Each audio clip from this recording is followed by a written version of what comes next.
Arrancamos con la clase de cocaína. Bueno, lo primero que tenemos que saber sobre cocaína. Porque tengo el micrófono abierto. Lo primero que tenemos que saber sobre cocaína es que es una droga ilícita, ¿sí? O sea, hay dentro de los tóxicos que fuimos viendo hasta ahora, hay algunos que son de consumición lícita, o sea, se puede comprar legalmente, como es el alcohol, vamos a ver también el tabaco, y hay otros que son ilícitos, ¿sí? Hay 5 formas de consumo principal de la cocaína, que son el clorhidrato de cocaína, que tiene una concentración de 89% de cocaína pura, digamos, el sulfato de cocaína, o también se la conoce como pasta base, que tiene una concentración de 40 a 85% de cocaína. Tengan en cuenta que cuando yo les voy diciendo los porcentajes, me refiero, digamos, básicamente a de cuánta pureza es cada modo de presentación, digamos. Cuanto más pureza tiene, más efecto tiene la cocaína en sí, y menos efectos tiene otros agregados que tiene, por ejemplo, la pasta base. Si tenemos una pasta base con un 40% de cocaína, bueno, del 100% de la pasta base, solamente un 40% va a ser cocaína, y después los otros son agregados, tipo metales o harina, o cualquier otro agregado que hace que sea más insegura y por lo tanto más dañina para todo el aparato respiratorio, porque usted tiene que pensar que como la vía de consumo es vía inhalatoria, todo el tracto respiratorio va a estar afectado cuando se inhale, ¿no? Pregunta, sí. Perdón. En el caso de la pasta base, ¿no? Los efectos que tiene la gente, que creo que no son los mismos que con la cocaína, es porque lo mezclan con otras cosas, no tipo... Otras cosas, sí. O sea, para formar la pasta base, que en general es más barata y por eso, digamos, tiene menor concentración, le ponen, por ejemplo, aluminio molido muy pequeño y genera, imaginen lo que es inhalar aluminio, digamos. Son Pero eso sustancias tiene adherentes. Sí. Perdón, mi pregunta es como con el efecto, obviamente va a ser más el nocivo efecto, porque el cualquier efecto, cosa. vos tenés el efecto, por un lado, de la cocaína en sí, que está en menor cuantía que en el clorhidrato, que es la cocaína, digamos, el polvo, y también tenés el efecto adverso que te generan todos los adherentes que se le ponen, ¿entendés? Entonces, no solamente te va a generar una intoxicación por cocaína propiamente dicha, si lo tomás en dosis tóxica, sino por todo el daño, principalmente al sistema nervioso y al tracto respiratorio, que genera todos los aditivos. Otro tipo de presentación es la pasta base purificada o crack, ¿sí? Que es el clorhidrato de cocaína más bicarbonato de sodio con la extracción con un solvente. Esta puede fumarse, digamos. Esta es otra manera de consumir. Y después, bueno,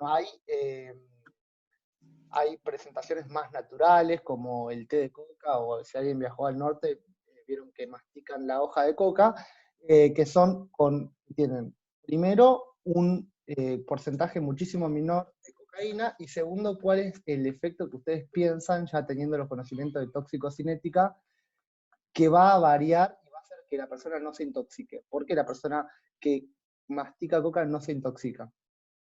Porque por lo digestivo va más lento que si inhalo. Exactamente, es una cuestión de cinética de absorción, digamos. Entonces, como les comentaba en la última clase, digamos, la inhalación genera concentraciones plasmáticas mucho más rápidas en sangre, o sea, un aumento en la curva concentración versus tiempo más grande que el consumo vía oral, que tiene que pasar por la circulación portal, recién después del metabolismo hepático pasa a la circulación general, y todo eso hace que el organismo se vaya adaptando y las concentraciones vayan progresando de manera mucho más lenta, y por lo tanto se llevan adelante los mecanismos de distribución y eliminación concomitantemente, o sea, al mismo tiempo de que se capacidad de la absorción, por lo tanto no llegamos a tener niveles tan altos. En cuanto a la toxicocinética de la cocaína, la absorción vía oral, como hablábamos, es baja, principalmente es vía intranasal e inhalatoria, ¿sí? ¿Cómo se metabolizan? O sea, hay un mecanismo de metabolización de la cocaína que no es, digamos, demasiado útil. O sea, ¿se acuerda que cuando hablamos de el alcohol, había una enzima específica en el hígado que generaba un metabolito menos tóxico que ingresaba al organismo? O sea que si nosotros teníamos un estado funcionante y teníamos un sustrato, en el caso del alcohol, que no sobrepase la capacidad de metabolismo, íbamos a tener la capacidad de detoxificarlo. En el caso de ¿cómo se llama? La cocaína, tenemos las esterasas plasmáticas que tienen una menor capacidad de metabolismo, por lo tanto, digamos, el efecto tóxico casi siempre termina dándose, ¿sí? Pregunta, perdón. ¿Esto es como con el monóxido de carbono, que en el proceso de la hematosis es donde se hace la absorción? Sí, claro, sí. Eso tenés que tenerlo en cuenta para todos los tóxicos Inhalatorios. que sean inhalatorios. O sea, el modo en el que se llegan a concentrar, en que el tóxico llega a sangre es por vía de hematosis. O sea, Y en el caso del monóxido también hay una enzima en el que caso, trata de hacerlo menos tóxico, ¿no? claro, en el caso del monóxido, digamos, la hemoglobina misma genera una pequeña, digamos, entre comillas, detoxificación, pero es mínima, como les comentaba con respecto a la cocaína, digamos, el metabolismo no es cuantitativamente importante.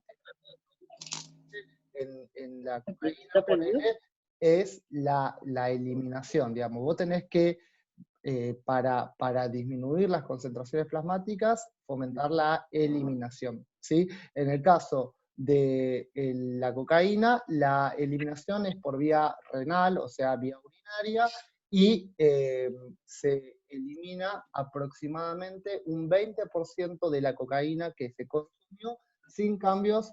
Por lo tanto, ese 20% nunca sufrió metabolismo. Por eso yo les comentaba que, digamos, no consumimos un tóxico que vamos a poder detoxificar fácilmente en el organismo. Esa es una diferencia grande con otros tóxicos que venimos viendo hasta ahora. Hay un dato de color en los apuntes que yo les fui pasando, que es que si se consume cocaína y alcohol, se forma un metabolito que se llama etilcocaína, que tiene un efecto psicoestimulante, más una depresión de la función cardíaca y una vida media más larga. ¿Qué quiere decir toda esta frase? Que el consumo de alcohol más cocaína, acuérdense que el alcohol dijimos que era una droga, ¿de qué tipo? Depresora, ¿sí? Que deprimía el sistema nervioso central y por lo tanto todas las funciones psicomotrices. Bueno, si vos das alcohol y cocaína, generas un metabolito que es muy psicoestimulante, o sea, genera vamos a ver el cuadro clínico de la cocaína, pero lo exacerba el cuadro clínico de la cocaína, pero genera un efecto depresor en la función cardíaca. ¿Qué es un efecto depresor en la función cardíaca? Deprimir las funciones o las propiedades cardíacas, que eran la capacidad de la frecuencia cardíaca, la capacidad de contractilidad y todas las capacidades que son compensatorias cuando tengo un metabolismo aumentado, digamos. La cocaína lo que hace es aumentar todo el metabolismo, o sea, todo el organismo empieza a funcionar de manera más rápida y yo tengo que compensar toda esa situación con un sistema cardiovascular que sea competente, digamos. En el caso de consumir alcohol con cocaína, estoy generando un efecto que me es contraproducente, ¿sí? Bien. En cuanto al mecanismo de acción, ¿qué es lo que hace la cocaína? Se los enumero y después se los explico. Inhibe la recaptación de noradrenalina. Esto es un efecto simpático mimético. Ahora se los explico. Estimula la liberación de dobutamina. estimulando el sistema nervioso central, bloquea la reabsorción de 5-HT, reduciendo la necesidad fisiológica del sueño, HT es serotonina, y disminuye el flujo de sodio en los transmisores neuronales, generando los que son responsables de una depresión. Cuando nosotros... Profe, una consulta. Sí. ¿Se podría sacar el micrófono porque se me va y se me viene su audio? Ok, acá estoy. Bueno, ¿qué es lo que hace la cocaína? El principal efecto que yo quiero que ustedes recuerden es el efecto de inhibir la recaptación de noradrenalina. Quiero que recuerden cuando tuvieron clase de fisiología o de anatomía, cuando eran chiquitos, cuando estaban en primero, o en la secundaria. ¿Se acuerdan que para nosotros tener una transmisión neuronal teníamos una neurona, ¿sí?, que tenía un axón, ese axón largaba un neurotransmisor y ese neurotransmisor hacía un efecto en la otra neurona, ¿sí? ¿Cómo se llama? En las dendritas de la otra neurona, ¿sí? La idea es la siguiente: el neurotransmisor que genera una actividad simpático-mimética por excelencia es la noradrenalina, ¿sí? La noradrenalina lo que hace es generar, piensen en una persona que está en situación de huida, ¿sí? O sea, una persona, por ejemplo, que la está atacando un león. ¿Qué es lo que hace? Lo que hace es redistribuir su sangre para que vaya a sus músculos, ¿sí? O sea, por ejemplo, lo saca de todo el tracto gastrointestinal y lo manda a los músculos para que los músculos reaccionen más fuerte. La función cardíaca va a estar aumentada, va a tener una frecuencia cardíaca aumentada. Los ojos van a estar preparados para mirar en la oscuridad o para tener una focalidad mucho mejor. O sea, piensen en todas las cosas todas las herramientas que tiene el organismo para la situación de huida, las va a estar estimulando la noradrenalina, ¿sí? Entonces, ¿qué es lo que hace la cocaína? Agarra y actúa a nivel neuronal, inhibiendo la recaptación de noradrenalina. O sea, inhibe la eliminación de noradrenalina en la brecha sináptica. Yo les voy a hacer un pequeño dibujo, si me permiten, y se los voy a mostrar. Esto capaz que es más didáctico con otros profes, pero bueno, yo se los muestro así que me parece más didáctico. Les hago un pequeño dibujito. Profe, Sí. ¿esa es la primera que dijo? ¿La que está explicando ahora? Sí, Sí, la primera. inhibición de la recaptación de la noradrenalina. Ahora vamos a jugar a Dígalo con Mímica. Muy bien. Una película. Muy bien. Esto es así. A ver, ahí me siguen, ¿no? Bien. Esta neurona es la neurona, exactamente. Todo esto es una sinapsis, esta es la neurona que va a tirar el neurotransmisor. Estos puntitos son el neurotransmisor, ¿sí? Lo que ustedes están viendo ahí son vesículas que cargan el neurotransmisor, lo tiran a la brecha sináptica y ese neurotransmisor actúa en un receptor de la célula siguiente. ¿Me siguen hasta ahí? ¿Sí? ¿Ninguna duda? Genial. Bien. ¿Qué es lo que hace la cocaína? Hay un mecanismo, que esto es fisiológico, esto actúa normalmente, que lo que hace es volver a meter adentro todos esos neurotransmisores que se llaman noradrenalina. ¿Estamos de acuerdo? O sea, disminuyen la cantidad de noradrenalina en la brecha sináptica. Lo que hace la cocaína es inhibir, o sea, disminuir ese mecanismo, por lo tanto, la noradrenalina va a estar mucho más tiempo en la brecha sináptica. Si está la noradrenalina mucho más tiempo en la brecha sináptica, lo que hace es tener mayor acción, y por lo tanto se van a estimular todas las funciones que generan que el organismo esté en situación de huida, ¿sí? Aumenta la frecuencia cardíaca, miosis, que es la midriasis, digo que es que el ojo esté bien grande, la pupila está bien dilatada, ¿sí? van a contraerse las arterias coronarias al punto tal de que uno de los efectos adversos puede llegar a ser que la persona se infarte, ¿sí? ¿Me van siguiendo hasta ahí cuál es el mecanismo por el cual actúa la noradrenalina? Perdón, la cocaína. La cocaína. O sea, yo Exacto. entendí que tengo mi brecha y acá está esta neurona que tiene esa vesícula, lanza ese neurotransmisor y la cocaína lo que hace es que lo tiene que recibir no esté para recibirlo y me queda noradrenalina dando vueltas por ahí, básicamente. No, ¿Qué es básicamente lo que hace la cocaína cocaína? es inhibir la eliminación de la noradrenalina en la brecha sináptica. O sea, no deja que la noradrenalina que está ahí se elimine. Por lo tanto, si no se elimina, está más tiempo. Y si está más tiempo, actúa en mayor medida. ¿Estamos de acuerdo? Les explico una función más, un mecanismo de acción más, pero yo no quiero que recuerden todos. Este es el principal y les elijo uno más, que es bloquea la reabsorción de serotonina. ¿Sí? ¿Qué es la serotonina? Es otro neurotransmisor, ¿sí? Que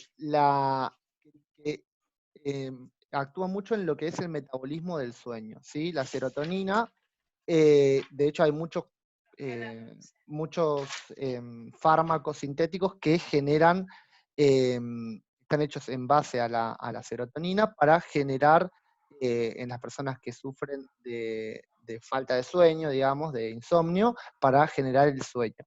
Bueno, lo que hace la noradrenalina, la cocaína, es inhibir bloquear la reabsorción. Por lo tanto, lo que hace es la serotonina no poder actuar, y si no puede actuar la serotonina, lo que sucede es que la persona pierde la necesidad de sueño. Por eso la gente que está con una intoxicación por cocaína está durante mucho tiempo sin dormir. Decime. Perdón, sí, María Ángel me está haciendo burla, pero no importa. Mi consulta es, ¿la serotonina es para conciliar el sueño o para mantenerlo? Porque los de venta libre no son melatonina, ¿o es lo mismo? Claro, no es lo mismo. Melatonina es otro mecanismo de acción, la serotonina hay otro sintético que no me acuerdo cómo se llama ahora, pero lo que hace básicamente la serotonina es Que te dé sueño. que te dé sueño. Entonces, si vos, Ok. vos bloqueás la acción de la serotonina, estás bloqueando esa acción. ¿Estamos de acuerdo? Ok. Sí. Bien. ¿Qué es lo que pasa en la intoxicación aguda? ¿Sí? Cuadro clínico. Las intoxicaciones agudas son emergencias porque básicamente el paciente te llega a la guardia con un cuadro clínico muy característico y puede correr riesgo la vida si es una intoxicación severa. Y más que nada si la cocaína está consumida de manera paralela a otras sustancias. Vamos a pensar en sistemas, ¿sí? Cardiovascular, renal, sistema nervioso central, aparato respiratorio y otros. Cardiovascular, lo que va a hacer ¿cómo se llama? La cocaína es aumentar todas las funciones cardíacas, ¿sí? ¿Cómo aumento todas las funciones cardíacas? Con la acción simpático-mimética. ¿Se acuerdan cuando algunos de ustedes leyeron toxindromes para el primer trabajo o el segundo? ¿Se acuerdan que había toxindromes? O sea, había un síndrome caracterizado porque hay una actividad simpático-mimética aumentada, o sea, hay mucha noradrenalina y toda esa persona iba a estar con una alta función de todo su sistema nervioso autónomo simpático. Había otras, como la intoxicación por opioides, donde la persona iba a estar con todas las funciones disminuidas, ¿sí? Había varios toxindromes. Bueno, la cocaína te genera un clásico toxindrome de simpático mimético, ¿sí? O sea, estimula al sistema nervioso autónomo simpático. Y el sistema nervioso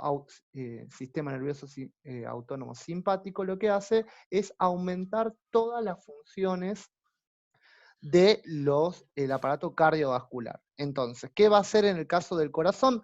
Va a aumentar la cantidad de sangre que sale por minuto del corazón en la eyección va a generar taquiarritmias, que son arritmias, o sea, el corazón late, tiene una actividad eléctrica arrítmica, pero en frecuencia cardíaca mayor a 100 latidos por minuto, por eso es una taquicardia, que cursa con, digamos, un ritmo no normal. Hipertensión, infarto agudo de miocardio, ¿sí? El infarto agudo de miocardio principalmente se da, ¿por qué? Porque lo que hace la noradrenalina es tender a que todos los vasos se contraigan, ¿sí? Ustedes piensen en la fisiopatología del infarto. Cuando pensamos en la fisiopatología del infarto, sabemos que la coronaria, ¿sí? La arteria coronaria, cualquiera de estas, va a estar disminuida de calibre a expensas, por ejemplo, de una placa de ateroma, ¿sí? Una placa de grasa que se junta en la pared y no deja que el flujo pase, por lo tanto, el músculo miocárdico se queda sin irrigación sanguínea y por lo tanto hipoxemia y por lo tanto muerte del músculo. En el caso de la intoxicación por cocaína, lo que hace es que el vaso sanguíneo, ¿cómo se llama? La coronaria, disminuye tanto de calibre por esta situación de que hay un estímulo nervioso que hace que se contraiga, que la sangre no puede pasar y se genera una situación de hipoxia del miocardio y se genera un daño miocárdico. ¿Estamos de acuerdo? Bien. ¿Qué es lo que tenemos además de esto? Sí, decime. Viste que el otro día en la clase estábamos hablando de que, no me acuerdo con cuál de todas era, que no llegaba a completarse ni el momento del llenado y por ende en el momento de la expulsión del corazón era muy poco lo que había que dar. Sí. ¿Esto pasa lo mismo o es simplemente ya en las arterias? Pasa lo que estás diciendo vos y además pasa lo que estoy diciendo yo. Digamos, Okay. vos vas a tener un paciente que tiene taquicardia, o sea, va a tener frecuencia cardíaca alta y además de eso va a tener un evento coronario eventualmente, ¿sí? Pero una cosa no tiene que ver con la otra, pero las dos cosas se pueden dar, ¿sí? Siempre que vos tengas un evento de taquicardia aumentada, siempre vas a tener el tiempo de diástole disminuido y por lo tanto una situación de bajo gasto cardíaco, ¿sí? El corazón no va a llegar a llenarse y por lo tanto no va a llegar a eyectar la sangre que debemos eyectar para tener un sistema metabólico normal. ¿Qué es lo que se da a nivel renal? Bueno, si los riñones no le llega sangre por esta situación de que todos los vasos del sistema cardiovascular se contraen, entonces pueden sufrir lo que se llaman infartos, y además de eso, lo más frecuente es que todos los músculos se contraigan, ¿sí? Todos los músculos del cuerpo se contraen tan fuerte que hay fibras intracelulares que se rompen. Estas fibras que se rompen generan una pequeña enzima que se llama CPK, ¿sí? Esa enzima, que a veces nosotros la usamos para dosar a ver cuando tenemos un infarto, en el caso de la CPK, cuando está aumentada en gran medida, lo que hace es acumularse en los túbulos y en los glomérulos y genera daño renal. Esto es muy frecuente, digamos, es de las cosas más frecuentes. O sea, todos los músculos, ustedes si ven a una persona intoxicada, van a ver que tiene todos los músculos rígidos, duros, está en una posición completa. Eso hace que los músculos se rompan por dentro y generan este producto de degradación que se llama CPK. Aparato respiratorio, taquipnea o edema de pulmón. La taquipnea es el aumento de la frecuencia respiratoria. El edema de pulmón básicamente se va a dar porque el corazón entra en bajo gasto, o sea, acuérdense el cuadro de insuficiencia cardíaca. Cuando el corazón no puede eyectar la sangre, se acumula para atrás y genera que esa sangre se acumule en el pulmón y se puede extravasar y generar como agua adentro de los alveolos. Eso también genera insuficiencia respiratoria, o sea, el pulmón no puede ventilar y hacer la hematosis de manera normal. Otros trastornos que se pueden dar son psiquiátricos y conductuales, ¿sí? Se da el insomnio, euforia, la excitación, la labilidad emocional, o sea, un día estás bien, otro momento estás totalmente mal, o sea, depresivo o excitado, agitado, irritable, alucinaciones, todas estas son situaciones que pueden tener lugar en la intoxicación por cocaína, ¿sí? Esto porque actúa con respecto a muchos neurotransmisores del sistema nervioso central, y ustedes saben que esos neurotransmisores son los que le dan todos los efectos, o sea, todas las funciones cerebrales le dan los neurotransmisores. Si yo afecto la cantidad de neurotransmisores en la brecha sináptica o la eliminación de esos neurotransmisores, estoy generando un desbalance que va a resultar en que se generen este tipo de... El último que quiero que sepan es la midriasis. ¿Qué es la midriasis? ¿Alguien sabe? La pupila está como Lo de los ojos, ¿no? Dilatada. dilatada. Tenemos la pupila dilatada, que es la midriasis, la pupila puntiforme, que es la miosis, y después la pupila normal, que es la isocoria. ¿Sí? La midriasis es cuando piensen en el gato cuando lo está en la oscuridad. ¿Sí? Tiene los ojos bien, con la pupila bien grande. Ustedes ven a una persona intoxicada y tiene la pupila bien grande. ¿Y esto es por qué? Porque a nivel de los músculos que inervan el dilatador de la pupila, actúa el sistema nervioso autónomo, y la afectación de la brecha sináptica a este nivel hace que tengamos un efecto simpático mimético, o sea, el ojo está preparado para una situación de huida. O sea, a mí me sirve más el ojo con la pupila dilatada para saber todo lo que tengo a mi alrededor, para poder enfocar rápido, para todas esas situaciones que te lo hace el sistema nervioso autónomo simpático, que una pupila chiquitita, como por ejemplo pasa en la intoxicación con benzodiazepinas o con opioides como la morfina. ¿Estamos de acuerdo? Bien, eso es más que nada como un dato diagnóstico, no es tan relevante, digamos, clínicamente, pero es un dato diagnóstico importante. Nos quedan 4 minutitos, así que voy a seguir metiéndole. Y es importante las complicaciones, como por ejemplo las complicaciones locales del consumo crónico, como la fractura de tabique nasal, que se genera ¿por qué? Porque vos estás inspirando un tóxico que te genera vasoconstricción. O sea, si vos haces más chiquitos los vasos sanguíneos, la sangre va a fluir menos. Ustedes saben que todos los tejidos de nuestro cuerpo necesitan sangre para vivir. Si vos dejás sin sangre a un pedazo de hueso, ese pedazo de hueso se va a, ¿qué? Se va a morir y posteriormente se va a fracturar y se va a romper.